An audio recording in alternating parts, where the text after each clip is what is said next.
savez sûrement que Freud a identifié 3 métiers qu'il a nommés impossibles, dont celui de l'éducation, de la transmission, du soin et celui de la décision politique. Et ça, c'est donc métier déjà, hein, ok, métier, on a fait un truc. Alors, et impossible. En quoi ces métiers seraient-ils impossibles? Alors, il me semble que si on s'arrête à ce mot-là, ça nous oblige à nous demander ce qui, pour nous, comme ça, dans notre petite histoire personnelle intérieure, relève du possible et relève de l'impossible. Et quels seraient nos critères de possibilité, nos critères d'impossibilité, et donc un peu au fond le critère de vérité, de ce qui est susceptible d'être vrai, de ce qu'on sait, de ce qu'on ne sait pas, de ce qu'on ne saura jamais, de ce qu'on peut prétendre savoir, etc.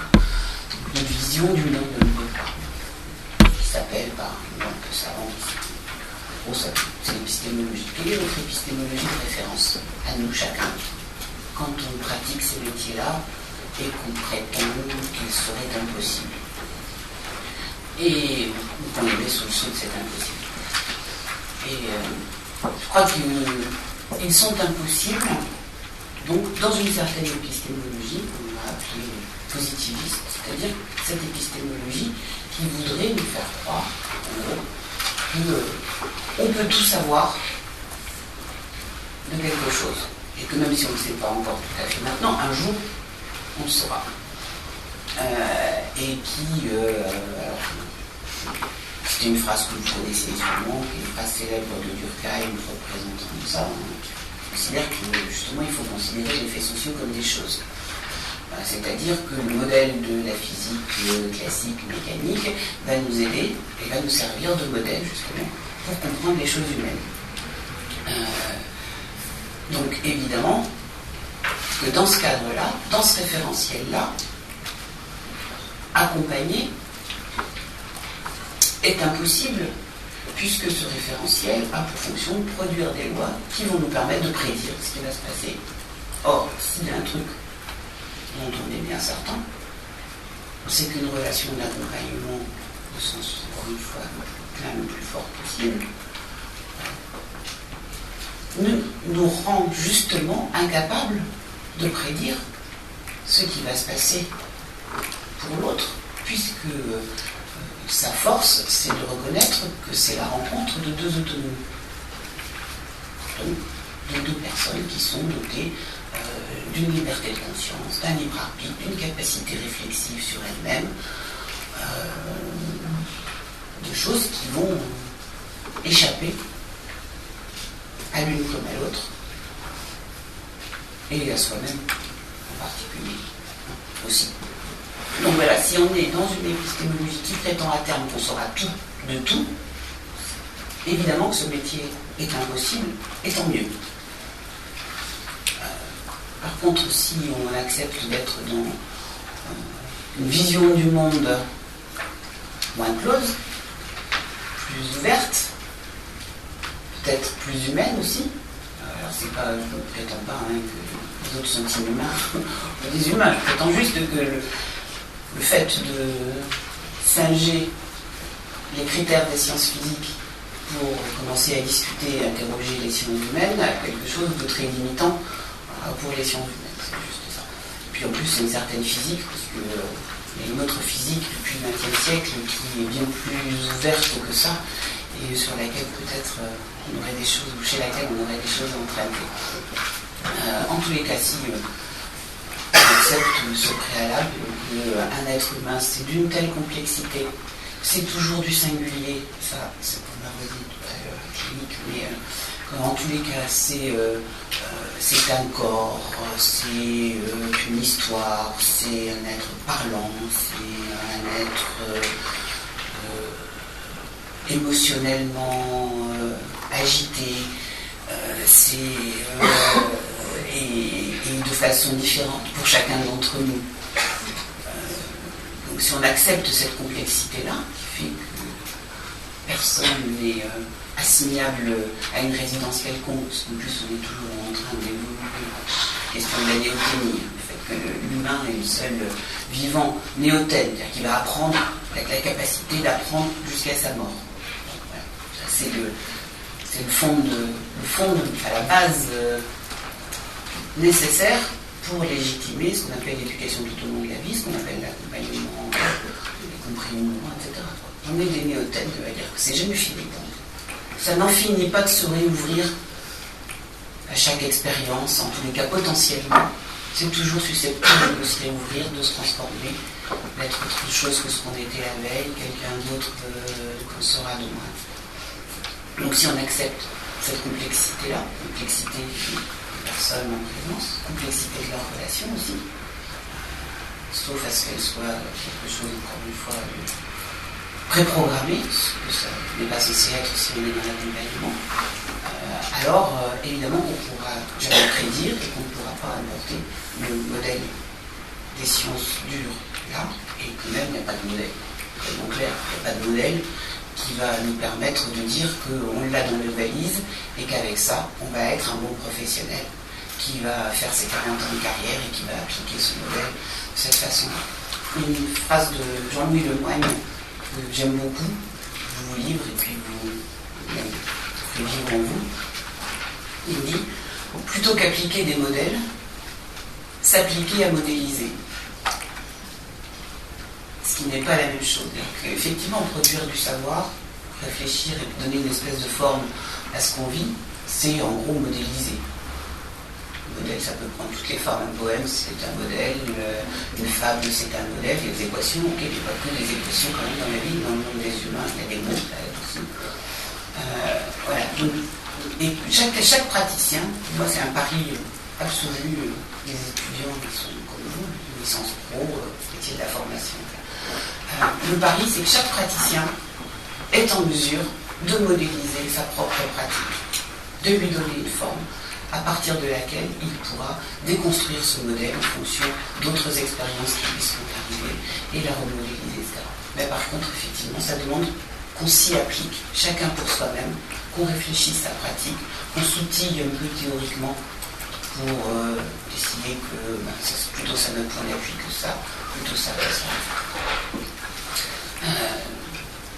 Donc, dans cette épistémologie-là, on voit bien que, il me semble dans tous les cas que l'accompagnement commence à trouver un peu plus sa place et que du coup il devient d'une certaine façon possible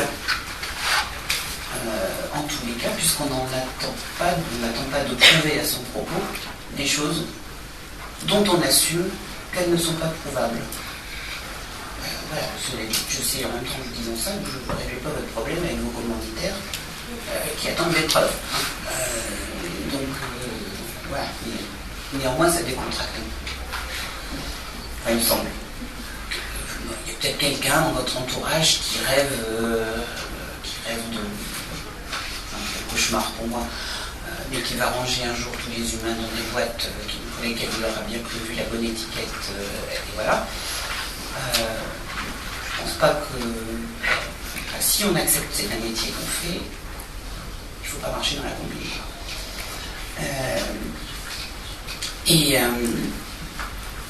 Donc voilà, ça c'est une famille constructiviste, complexe. On considère donc que la question de la variété, de la contradiction, quelque chose qui a toute sa place et qui est constitutif de ce qui fait l'humain comme l'humain.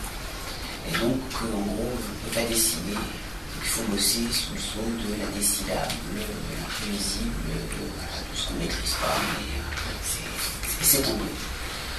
Et je vous disais tout à l'heure qu'à l'intérieur de cette famille-là, un courant qui marche avec, qui pousse à mon avis le bouchon un petit peu plus loin, et moi qui me va bien, qui m'aide bien, c'est celui qu'on réfère aux théories de l'auto-organisation. Donc avec des gens comme Frank Foster, comme Henri Atlan, comme Francisco Varela, si vous avez envie d'y aller voir. Même si on ne le range pas forcément dans cette famille-là, moi j'ai envie d'y mettre Georges Canguilhem dans son travail sur le normal et le pathologique, qui me semble d'auteurs vraiment importants, même si les médecins sont un peu embêtés pour en faire quelque chose aujourd'hui, parce que justement ils sont dans la mesure, le corps machine les arrange bien, quoi. Il n'y a pas que les médecins, mais voilà. Et donc par exemple, la position de Varela. Alors, Varela, il est rangé dans la famille des sciences cognitives, mais c'est pas quelqu'un qui pense qu'un jour on trouvera le neurone de la créativité. Soyez tranquille, il ne prend pas les choses de cette façon-là. Ce qu'il se demande, c'est plutôt ce qu'il propose, c'est ce qu'il appelle la clôture opérationnelle. Et donc c'est l'idée que c'est la façon dont quelque chose, donc au sujet humain. Alors comme il est biologiste de formation, son point de départ c'est la cellule. Mais qu'est-ce que c'est que cette histoire de cellules qui s'autogénèrent les unes les autres à l'intérieur d'elles-mêmes? Donc comment c'est possible que quelque chose apparemment clos génère du nouveau? En tous les cas, quelque chose d'articulé, deux choses articulées l'une à l'autre, génère du nouveau sans que le port extérieur vienne le faire. Donc c'est ce qu'il appelle la clôture opérationnelle.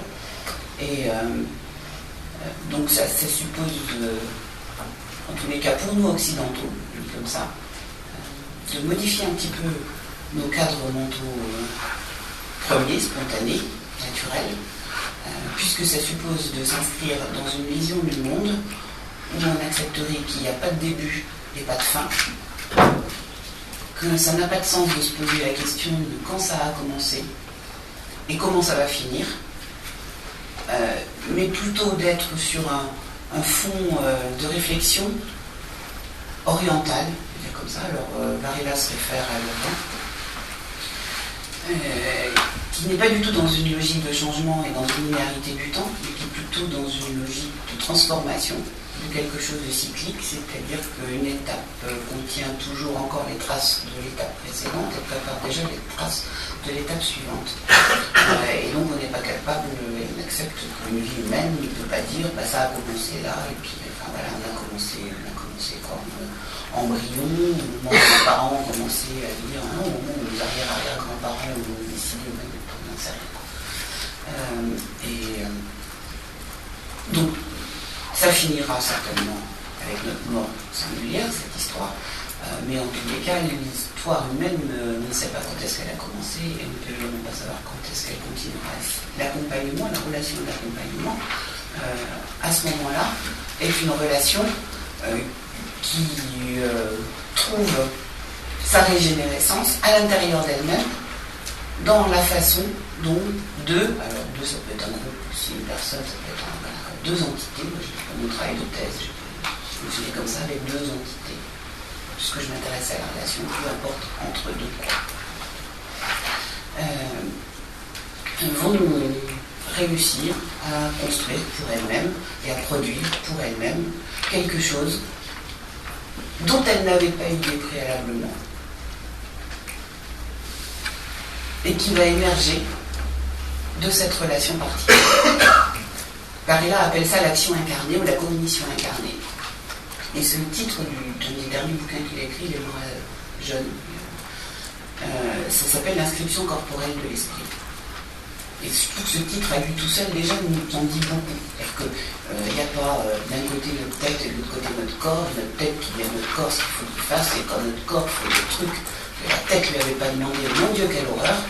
C'est une erreur de notre corps ou de notre cerveau, on ne sait pas, il faut réparer ça. Donc une émotion, c'est un truc insupportable parce qu'on n'a pas contrôlé notre cerveau, on n'a pas contrôlé l'affaire. Voilà, la position de Varela, non, c'est pas celle-là. Et je crois vraiment, par exemple, je pense que les émotions, c'est quelque chose qui nous aide à penser. À un moment donné, quand notre tête, elle sature, elle n'est plus capable de nous apporter du nouveau, et bien Dieu soit loué, il y a notre corps pour nous dire, tiens, quand il est arrivé un truc, tu t'y attendais pas, ça t'arrive ça, peut-être bien que tu as là une petite porte qui s'ouvre pour quelque chose d'un peu nouveau qui va sonner. Et du point de vue relationnel, c'est peut-être ça aussi. Comment on se donne les moyens? Quelles sont les conditions de possibilité pour que cette rencontre fasse surprise. Mais surprise au sens fort. C'est-à-dire que arrive quelque chose qui ne va pas rentrer dans ce qu'on avait prévu. Et dit Varela, ça ne se passe pas par ajustement réciproque, ça se passe par dérive naturelle. Une relation, moi ça me va bien, ça marche bien avec la question de l'accompagnement. C'est-à-dire qu'on va naturellement dériver et il va se passer quelque chose qu'on ne peut pas savoir à l'avance. Et c'est à ce titre-là qu'on pourrait dire que ça a fait accompagnement. Tant que ça va bien rentrer dans ce qu'on avait bien prévu, que ça va bien se passer comme on veut, que l'autre il va bien faire ce qu'on attendait qu'il fasse, que machin, sincèrement, il lui sert à rien. Franchement, ça fait tout seul. Ce qui fait qu'on sert un peu à quelque chose, c'est quand ça décale, c'est quand ça échappe, c'est quand voilà, quoi. C'est quand ça ne s'ajuste pas. C'est